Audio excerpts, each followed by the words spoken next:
and welcome back to a brand new episode of Virtual Coffee. My name is Alexa Collier, and on this podcast, we chat with small business owners from around the world. Now, with me today is Joanne Wetzel. She is the founder and owner of Five Freedoms Photography. Joanne is based here in the Raleigh, North Carolina area, and she's a pet photographer. But not only does she take beautiful photos of your pet, but she also volunteers at local animal shelters to ensure the adoptable dogs look their best online. Now, I absolutely love Joanne's business model, and it's clear through this episode that she has a passion for loving and supporting dogs and their owners. Now, if you end up working with Joanne and Five Freedoms Photography, be sure to let her know that you discovered her on Virtual Coffee. Before we hear from her on this episode, as always, I'd appreciate if you could rate and review Virtual Coffee on Apple Podcast and on the Spotify app. It just helps others discover the podcast, and then they discover the businesses and the people behind them that we feature. You can find Virtual Coffee on Instagram, Facebook, all the social medias. It's all at Virtual Coffee Podcast. Thanks so much for tuning in to another episode. Now let's hear from Joanne.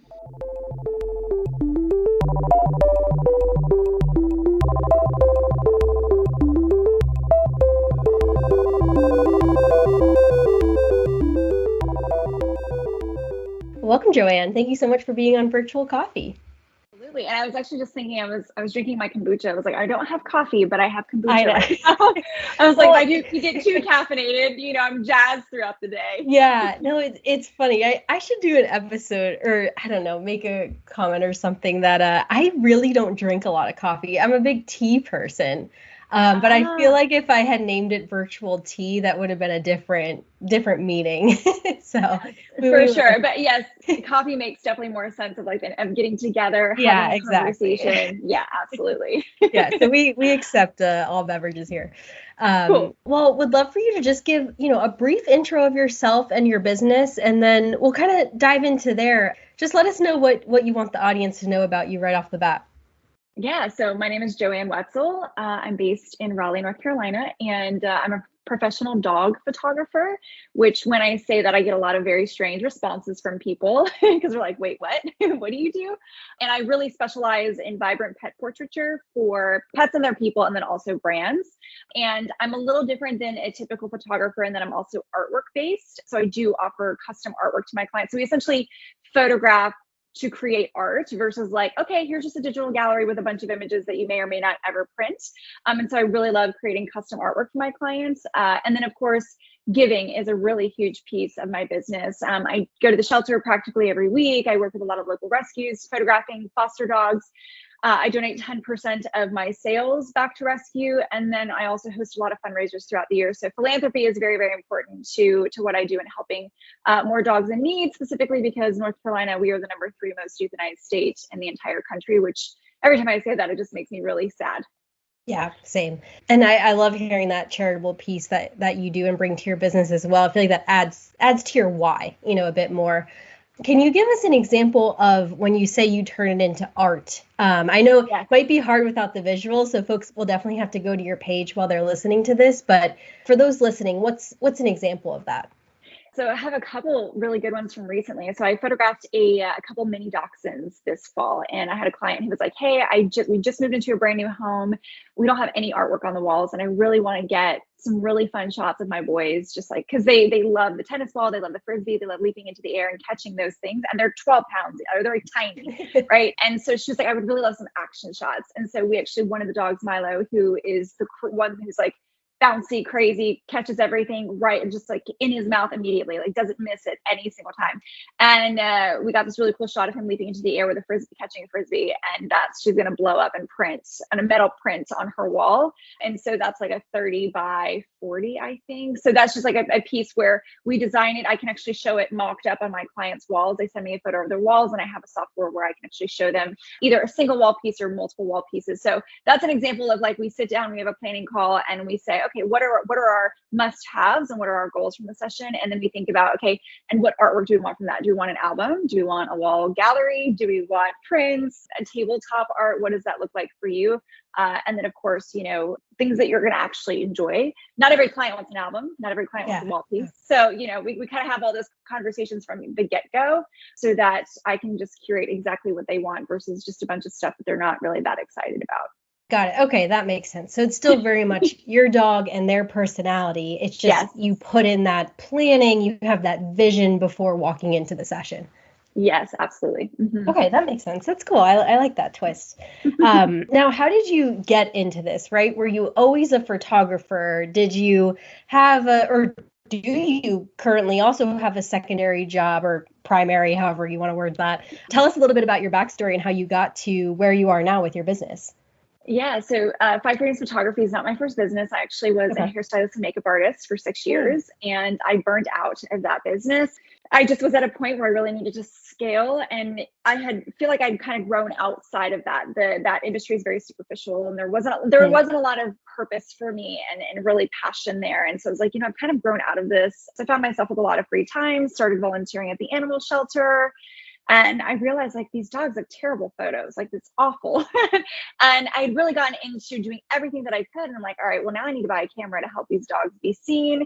So that was 2017. I started volunteering. 2019, I bought a camera. Then I just started doing it kind of as a hobby. Like I started my Instagram just as a way to promote the adoptable dogs. And then from there, I think it was 2021, of course, we're all in COVID. How many stories we're all like, okay, we're having a midlife crisis in COVID. And I just really loved it. I loved the challenge of getting the dogs to open up and engage with me, to capture that hero shot of the one that's going to hopefully get them to be seen online. And then I started incorporating, private clients in 2021, working with pets and their people. So in addition to the rescue work. So that's kind of the very truncated version of that very long journey into doing pet photography. I never set out to be a photographer. I have a ton of friends from working in the entertainment industry who are photographers, but I've really niched down into specifically dog photography. And I think that's one thing that really sets my business apart, because I don't do weddings, I don't do babies, events, all those other things. And people come to me because I know dog body language and behavior very, very intimately. Wow, that's pretty good though, to not have been a photographer, like to have discovered this business and this passion and the skill set needed at the same time. That's pretty impressive, because photography is not easy. It's not something anyone can just pick up. So how did you learn that? I mean, you're clearly an artist, right? Based on the hairstyling and the makeup artistry. So I'm sure you have that eye naturally. But still, what was that process like, learning the skill of the camera? Yeah, I think they joke a lot of the photographers that I've listened to and learned from, they joke that when you become a pet photographer, you're choosing the literal hardest type of photography other than sports photography, because you're tracking a moving subject. But sports photography, generally, if it's like a football game, that they're going, it's a predictable movement. With pets, you don't know what they're going to do. You can try to create predictability, but it generally doesn't always work. So I would say the skill of learning photography while trying to get the dogs to engage with you, I don't know. It was something that I strive to be the best. And so I've read books, I've watched courses, and a lot of it really is just practicing and like looking at your images, studying your images and saying, okay, what could I have done differently here? I needed to get lower, or there's no light in the dog's eyes, or, oh gosh, he's looking his ears kind of pinned back on that one side, so he wasn't fully comfortable. So I don't know. I think the skill of photography is actually probably easier than actually the skill of working with dogs in the grand scheme of things. That's impressive. I don't know. I'm very impressed. And I like that story in there, because I think it helps others understand and see an example that you can have an idea or a passion or something you want to engage in, and you might not have that skill set right in that moment, and you can learn it. Like, you're a perfect example of that. You don't have to have been into photography for years and it was your childhood dream and then you created the business. Like, you almost had the topic, or like, not the industry is the wrong word, but you had that like passion and interest first, and then you learned the skill set, which is unique. I like that story. Yeah, well, and I think anybody can learn really anything. I think it's just like the wherewithal and the will to learn it. I think so often we get very, very we talk a lot about this in the photography world. It's like we look at these artists who've been doing pet photography for 20 years and we're comparing our work of somebody who's been doing it for 3 years or 4 years compared to somebody who's been doing it for 20 years. And it's very hard to look at that comparison like, well, I'm never going to be good. And it's like, no, that person has literally just been studying their craft for 20 years, day in and day out, and continuing to learn and refine and grow and get better and make mistakes and fail a lot along the way, so that their work has become this, like, you look at it and you're like, that is just captivating and amazing and so wonderful. So yeah, I challenge anyone who, if you want to learn anything, you just have to one foot in front of the other, and you've got to be really consistent and do it day in and day out. Yeah, I love that. And to your point, it's inspiring to, take that inspiration from the so-called experts or people who have been in the field for a while, and then also look at what makes you unique. Like, I'm thinking about that person doing it for 20 years. Maybe they're based in New York City, but not everyone can travel there to get photos of their dogs taken. So you service Raleigh, like even that just makes you unique. Like the area you service, the style you have, the interaction with clients. There's a lot of aspects besides the final product that make you unique and approachable, and people want to interact and buy from you. If someone's listening to this, okay, Raleigh area, I have a dog, I want to try this out, but is my dog a good fit? Do you have any tips or tricks for potential clients? Yes, I do. Because literally everyone says to me, oh, my dog couldn't have photos. My dog can't. They're not well behaved enough.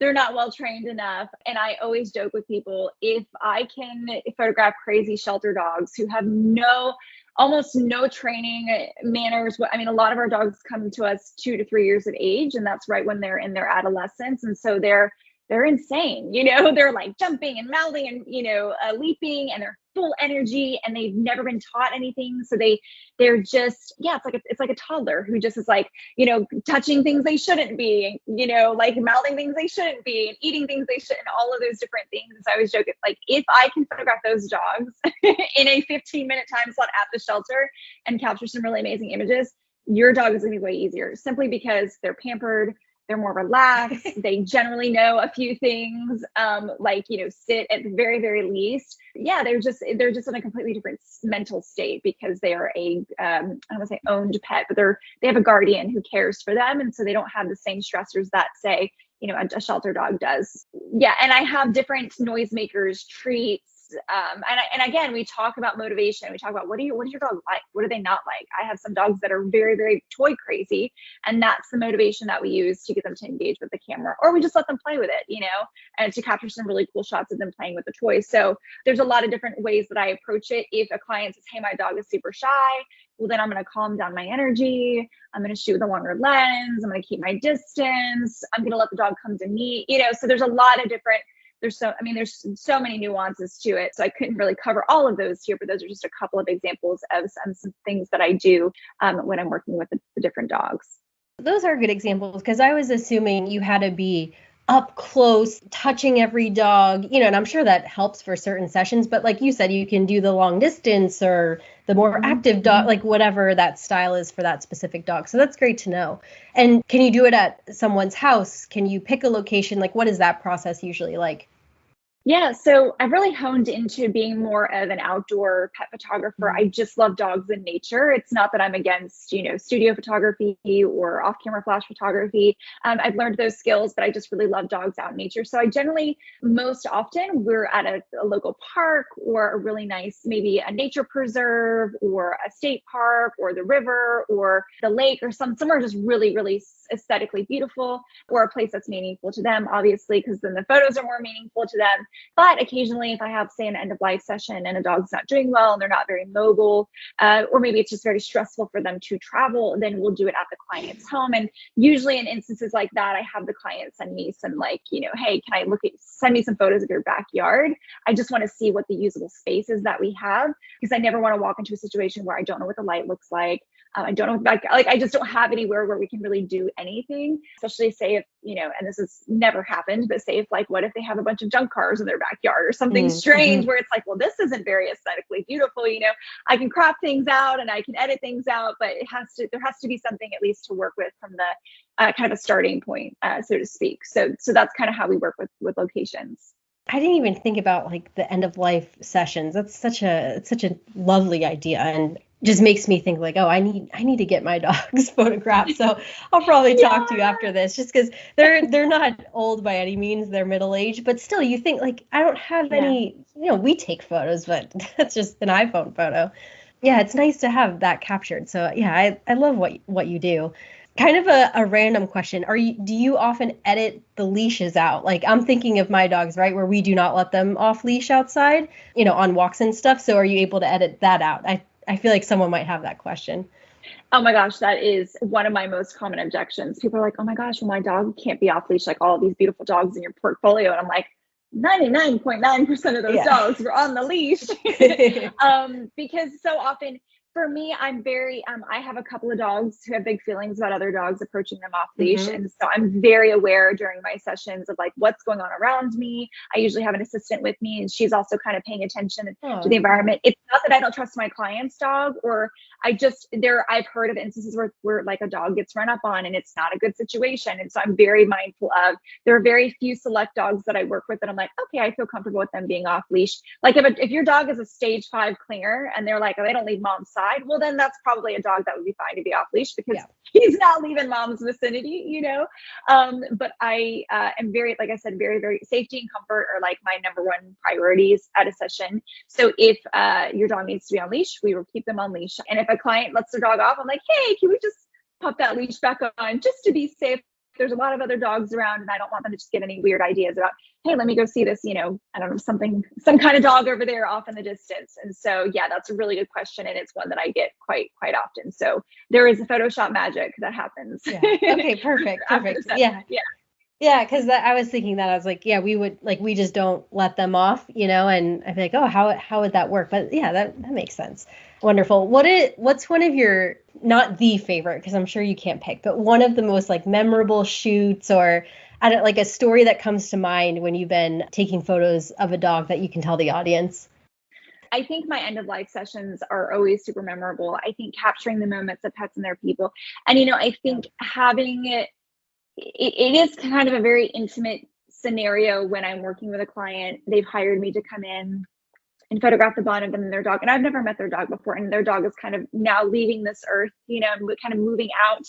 And so I think for me, the ones that are the most memorable are definitely the ones where, yeah, I sit, I'm participating in this, and I'm just focusing on getting the shot. And then I look through the photos later on and I'm just a mess because I'm actually having a chance to kind of like understand those moments and how the dog is looking at their parents, and just with all the love and everything. I can't even talk about it. I'll keep crying. I'm gonna cry. Yeah. I cry on like every interview because it's just, I love dogs so much. But yeah, I think that, and then I definitely have some really, really fun sessions where the dogs are just sassy and full of personality. I had this golden retriever, of course it was a golden retriever, Waffles, who very memorable, 9 months old, full of personality. Dad gave him a teddy bear throughout the session, and he like didn't want to give it back. So Dad and him were like literally running around the field.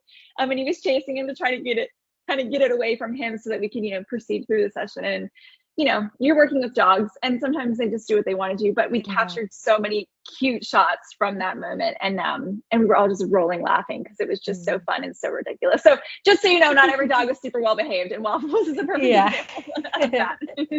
That's funny. I love both of those stories. And it's so clear as you're speaking about this that you do it for the memories and the process and what that photo brings to the dog's owners. It's like the photo's just the product. Like it's just the aftermath of what you do. Like it's so clear that you're in it for, it's even hard to describe, but it's like the process, the experience you're bringing to the dogs and the owners, like that's your main. And then, oh yeah, you also get these beautiful photos, but it's like, that's the afterthought. Which I think just adds so much to a person's business, and because you can see the heart in it, right? It's not just about that final product. So I love that. It's just clear as you're speaking about it. Switching gears a little bit into the business side of things, because this always interests me too, right? Someone who, well, actually, did you own a business before Five Freedoms? Yes. Yeah. Okay. So I was a freelance hairstylist and makeup artist. Okay. Yeah. Perfect. Yeah. So you have that experience, and maybe you can reflect on that as well. I'm always interested in knowing you have the passion, you can learn, you learn the photography, but there's also the business side of it, right? Like getting paid and taxes and like all the client stuff, which I guess my question is more just what was that process like? And I know that's high level, but the reason I'm asking that is because I think that might be an aspect that a lot of folks starting their business struggle with. They suddenly realize, oh my gosh, there's all this business stuff that I don't know how to navigate. So what's just kind of coming to mind as we kind of approach that topic of those surprises or the business stuff you had to learn, and then we can maybe dive into it.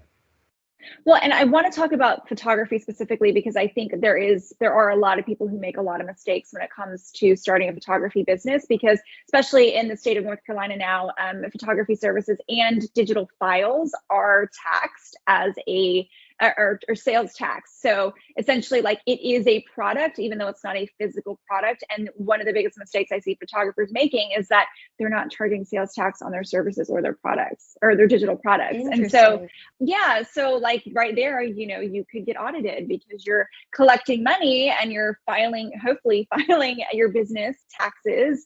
And they're going to be like, well, they're not collecting sales tax or they're not remitting sales tax. So I think when it comes to photography business, I always tell people, like, go to the Small Business Administration, SBA.gov, literally tells you step by step how to start a business. And they will give you further information about like your local county or municipality, like wherever you're located, because there are going to be obviously specifics to like whatever state or county or all that you're in.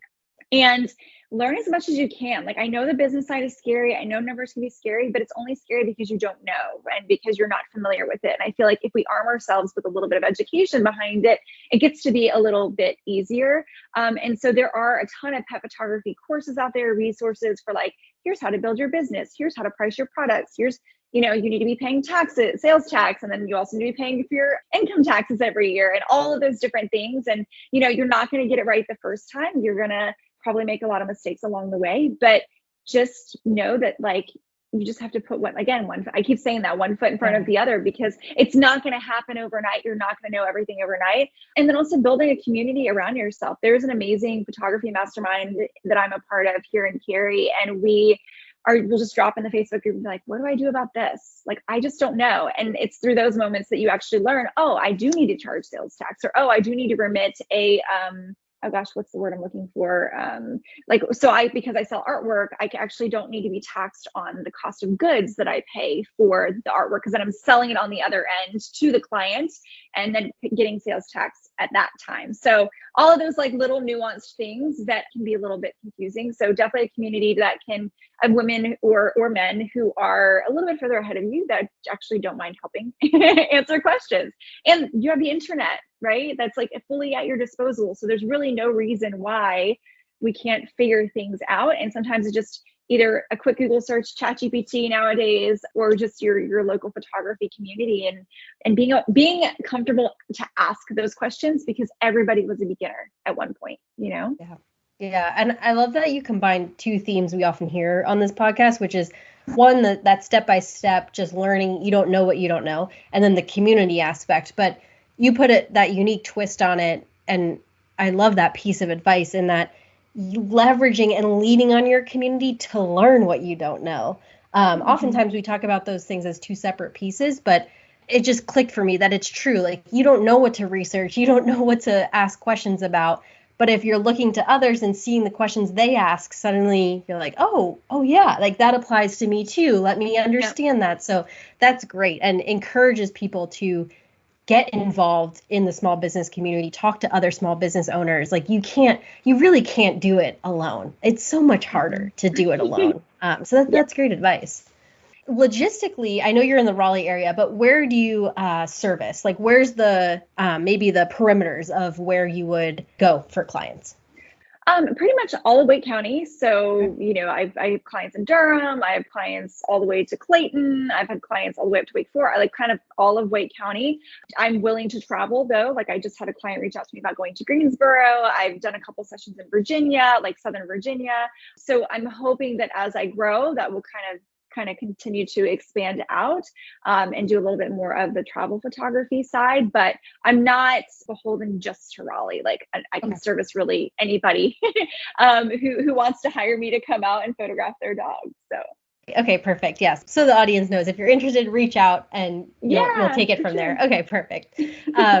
So I know you mentioned, like one of your clients was gonna print the photo themselves. Do you also sell those products? Like, could I say, oh, hey, Joanne, I want this size canvas. Like, could you do that for your client, or are you just giving them the digital files? No, yeah. So I do it a couple of different ways. So they can, I offer digital packages. So that's like, the actual digital files that this is kind of what most people are familiar with.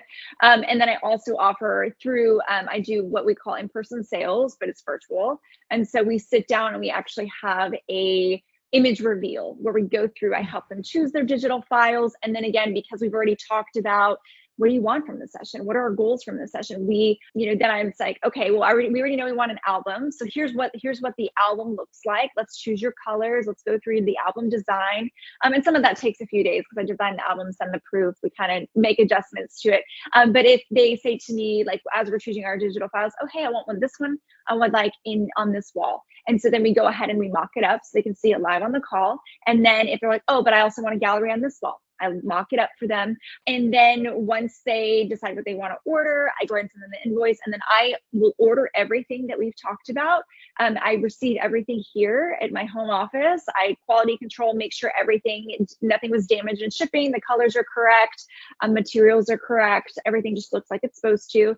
I wrap everything up. And then if it's like a wall art installation, I actually have a professional installer that I work with. So I will go to the client's home. We'll install the wall pieces, make sure everything is good there. And then if it's an album, then I will also drive to the client's home and hand deliver that as well. So that's kind of the whole process. So yes, I do sell those items. Conversely, I have in my, so when you receive your digital gallery, I also have some just smaller products that you can order directly from your gallery that are just shipped to you directly from the printer. So things like little small format prints, ornaments, you could order a calendar from your images, so stuff like that doesn't really necessarily need my hands-on attention, or if clients want to give those things as gifts. And so it's nice because I do the big higher level stuff that needs, again, more of that artistic attention. And then they can kind of choose any gifts that they want directly from the gallery. That makes sense. And I love those different offerings you have. And I'm assuming they're different packages with different price ranges, right? So yes, to kind of meet those clients' needs. So that's lovely. Yeah. And I love that you'll like help design the gallery and then that professional and like, that's cool. Those are cool additions. I wouldn't have thought about.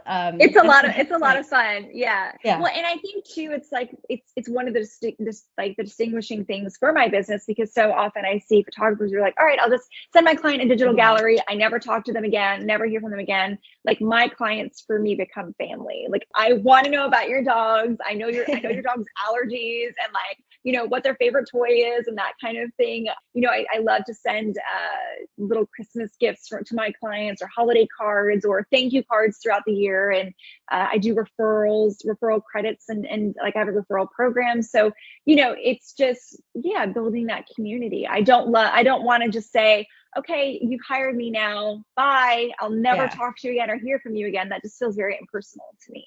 Again, that experience you're building, like it's not just let's just get the photos, it's the whole end-to-end experience, and that's what so matters. That matters a lot to the user and the consumer. So I'm with you on that.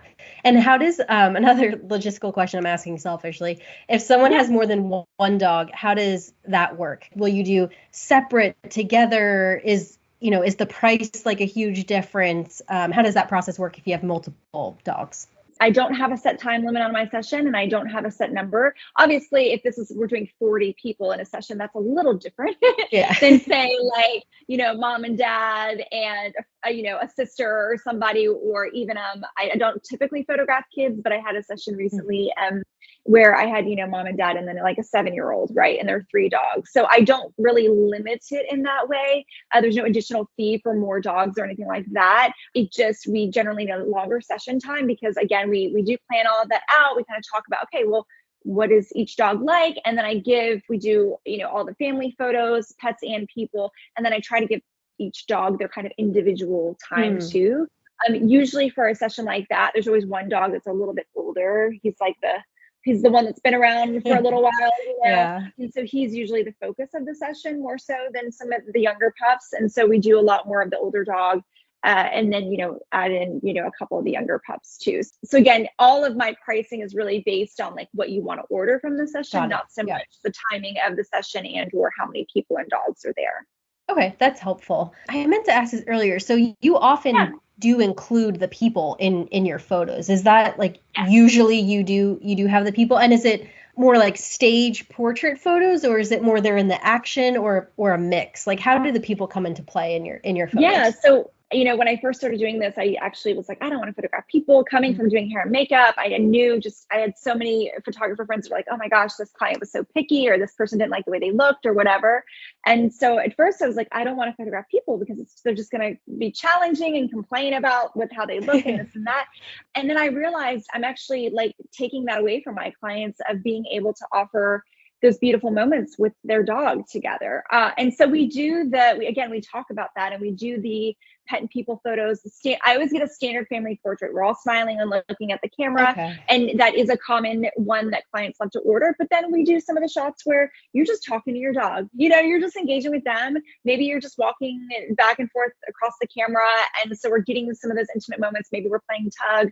Maybe we're, you're running alongside each other. Or maybe you're facing off into the landscape and you're not even engaging with me, and you're kind of I just see the backs of their heads. So there's a lot of different ways that we approach that, again, based on what the client wants. If a client tells me, I don't want a standard family portrait, then we're not going to photograph that. I'm just going to completely off the table, or if they say, I don't want a full body. I get a lot of those. I don't want a full body photo of me. So there's ways that we can incorporate the client into the session, even if they don't want to necessarily be really in focus, right? So just their hands or the side of their face or the back of their head or just their feet. So they're still there with their dog, but maybe they don't like being on camera, that they can still get those photos of like, oh, these are moments with us together, but it's not like I'm the focus of the photo. So did I answer that? I was like, yeah. Okay. I'm glad. I think you answered it as far as I can remember. No, I'm glad we clarified that, because I can see that in my head now. I was worried people would think, oh, you just photograph the dogs, which to your point, if people want that, great. But you will include owners to have that more full family captured. That's great. I'm glad we clarified that. Man, you could really expand your business and do the people's hair and makeup, and then walk right into the Oh my gosh, that would be an all day extravaganza. But speaking of the future, where do you want to take Five Freedoms Photography? Do you have any, goals for next year, or are you just kind of seeing where it takes you? Anything you want to share with the audience on what might be in the future for your business?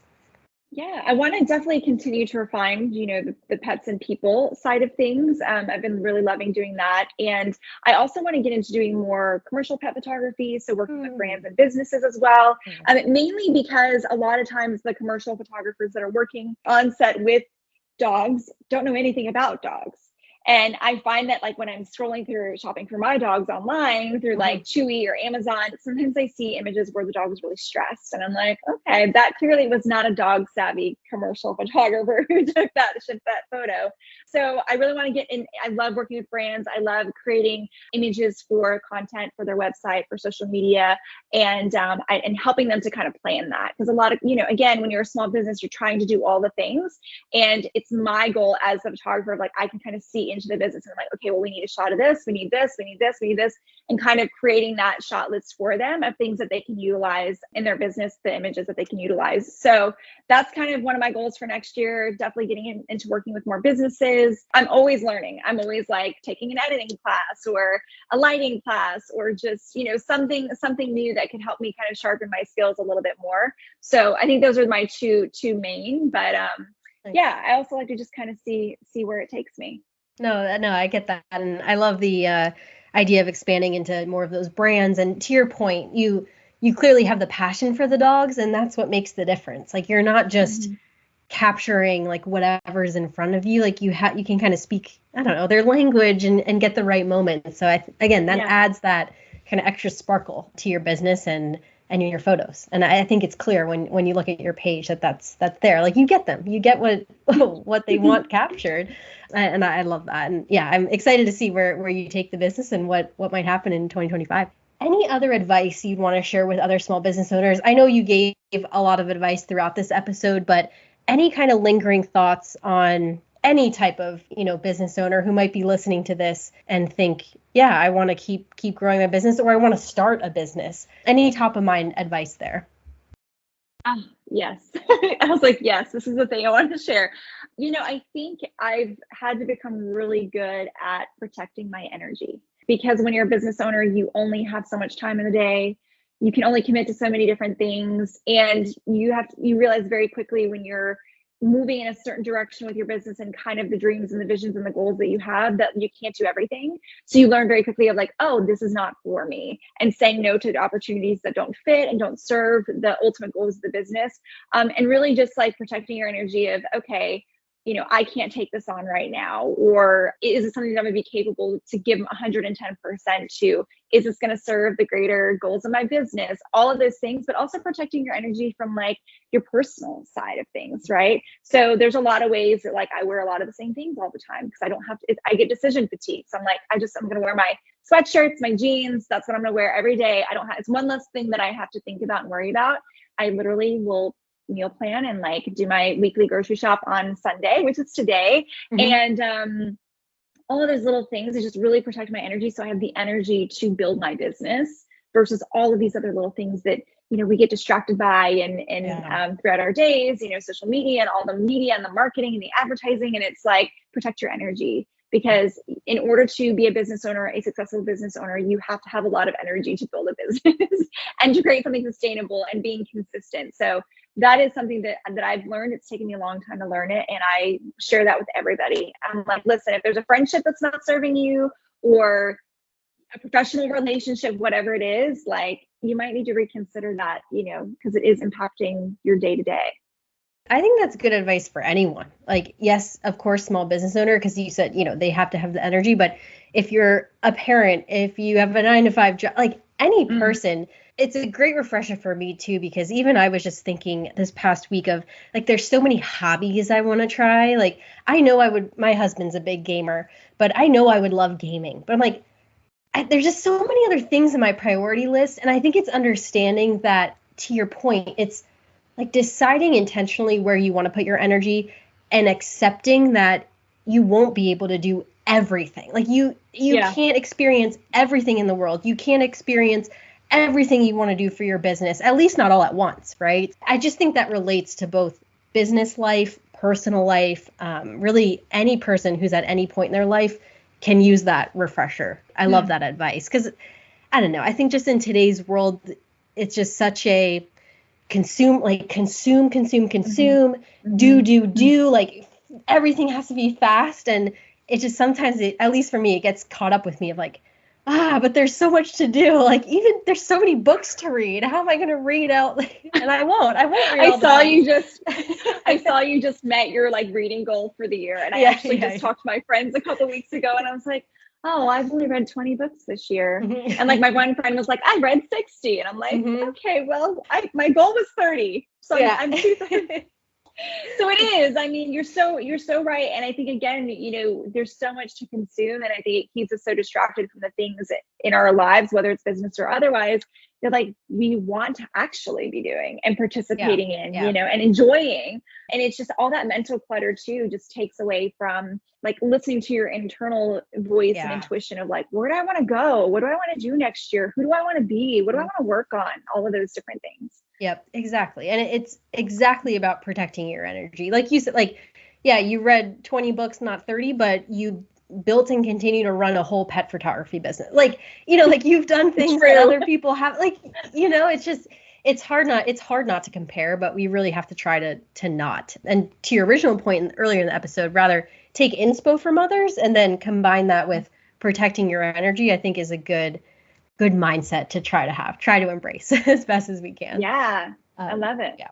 Well, this has been great, Joanne. And my last question of every episode is, in this moment, what is your proudest accomplishment so far? Kind of that first thing that comes to mind. Maybe it's related to your business, maybe not. But what are you most proud of as of right now? This one was easy for me because I was like listening to some of the other interviews. I'm like, okay, so I know the answer to that question. When I started this business, again, it was at the shelter. And so I've always wanted to maintain, my name is actually surrounding animal rescue. So the Five Freedoms Photography is a nod to dog rescue or animal rescue in general. And so my goal was always to focus on helping as many dogs as I can. And so for me, since I've started this business that I've been keeping track since 2021, I've helped to raise and donate over $55,000 for animal rescue locally.